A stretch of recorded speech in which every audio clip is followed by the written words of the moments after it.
Kasus penerbitan sertifikat di atas ruang laut di sekitar pagar laut di pesisir utara Kabupaten Tangerang, Banten ditemukan bukti adanya dugaan pelanggaran pidana. Mabes Polri menaikkan status kasus pagar laut Kabupaten Tangerang ke penyidikan.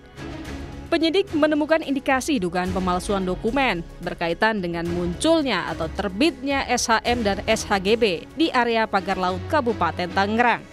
Terbaru, polisi bilang telah memeriksa 44 orang saksi termasuk Kepala Desa Kohot, Arsin, dan istrinya.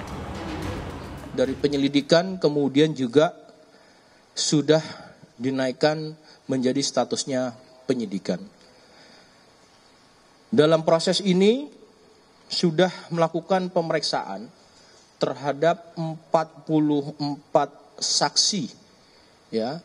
Teman-teman menanyakan siapa saja, tentu ini dari ada masyarakat, ada perangkat desa, ada kepala desa, kemudian ada juga dari pemerintah daerah setempat, termasuk dari kementerian. Tentu ini langkahnya pada status saksi, ya, adanya pemalsuan ya, terkait dengan SHGB dan SHM.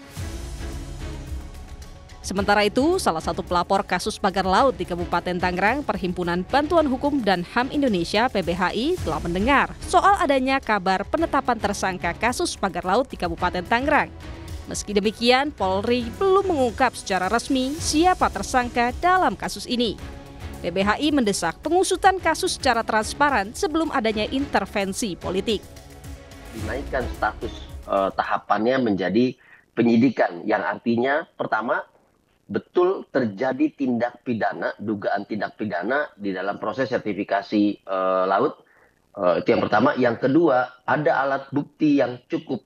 Paling tidak 2 alat bukti permulaan sehingga telah ditetapkan beberapa orang tersangka. Kami sudah mendengar ada beberapa nama gitu, sekitar 3 atau 4. Tapi informasi yang kami dapatkan juga, meskipun ini belum secara resmi disampaikan, belum secara terbuka juga disampaikan kepada publik, ini masih berproses terus, artinya akan terus bertambah, mungkin jumlahnya bisa puluhan.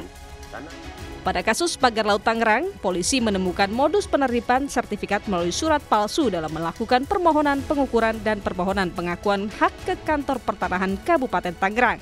Tim Liputan, Kompas TV.